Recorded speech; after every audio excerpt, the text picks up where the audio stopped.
Do you know what's one of the most shocking expense categories that people discover when they start really tracking their expenses? It's food.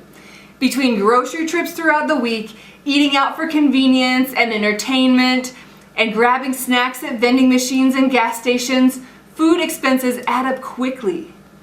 If you don't keep track of how much you spend, you might be in for a rude awakening. Part of becoming more frugal is changing our habits, and that's not always easy. If you want to reduce your food budget, cooking at home will be key. Today we're going to talk about how to make that work for your specific situation and how to combat all of your excuses for not cooking at home. We're Mike and Stephanie from SixFiguresUnder.com, where we teach families to live frugally and be intentional with their money so they can pay off debt and reach their financial goals. This video is part of the Frugal Fresh Start Challenge. If you're just tuning in for the first time, you can get links to the other videos below, as well as a link to get the workbook for free. We've heard all the excuses for not eating at home. Maybe you think you're not good in the kitchen, or you're too busy to cook at home. Increasing how much you cook at home is possible for everyone.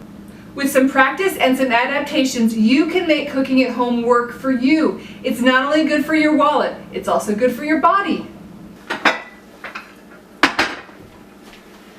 This may sound a little backward, but before we actually make a plan for cooking at home more often, we want you to think about what's kept you from doing so in the past. What are the reasons you end up eating out or ordering takeout? Now be honest with yourself. Addressing your concerns as you make your plan will prevent you from using these excuses or allowing old habits to creep in. Here are a few reasons people don't cook at home, and some of these might apply to you.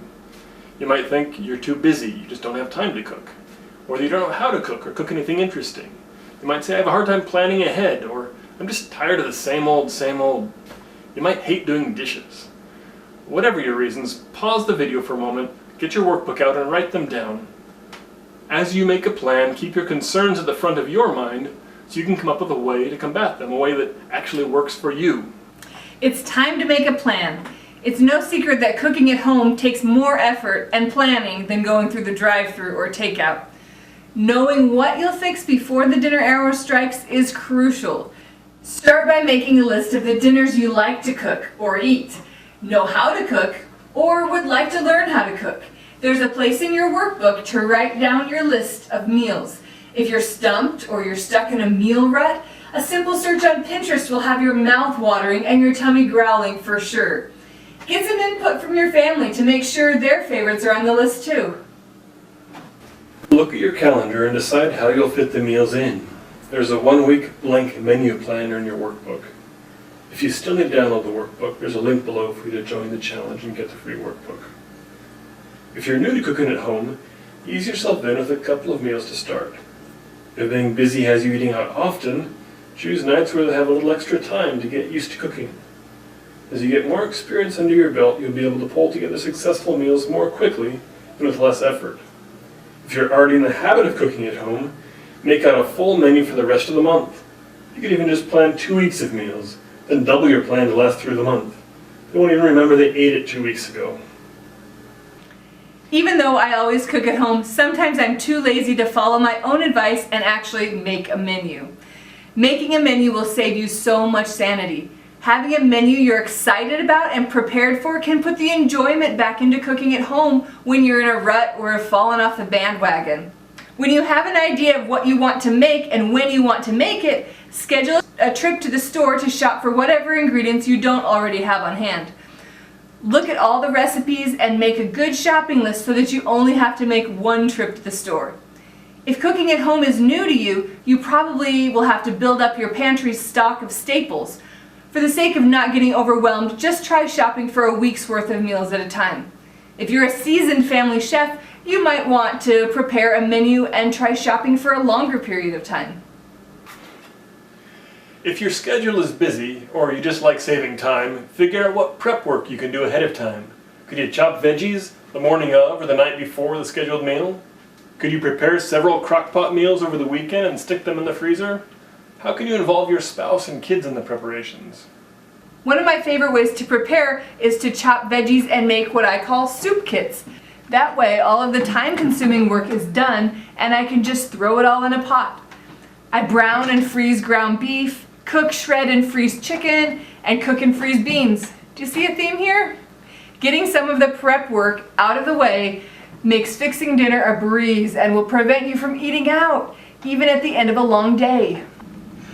Hopefully thinking about your concerns at the beginning helped you to creatively think through how you can personally overcome the challenges that you face with cooking at home. Figuring out your own solutions is much more effective than my giving you all the answers, but in case you still need some hints, here are a few ways to combat the common concerns we listed at the beginning. If your big excuse was, "I'm too busy," here are a few tips. First, make good friends with your slow cooker or your Instant Pot. Your dinner will cook while you're away and be ready at dinner time.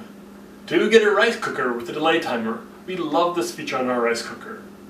3, use weekends to prepare and plan the next week's menu. 4, make enough so you have leftovers.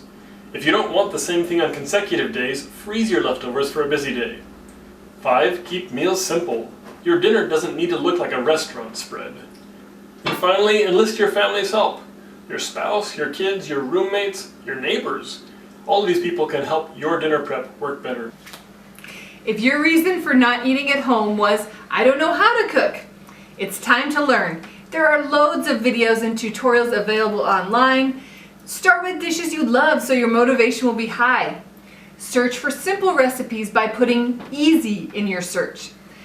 Learn some versatile basics like soups, salads, and casseroles. Get other family members involved. Have a freezer cooking date with a friend. Maybe you end up eating out because you don't plan ahead. In that case, commit to making and following a menu plan. Set one day each week to plan your menu, and then it'll be done. Plan your shopping trips so you have ingredients on hand. Search for freezer meals that can be made now and stored for days that don't go as planned, because there will be plenty of those.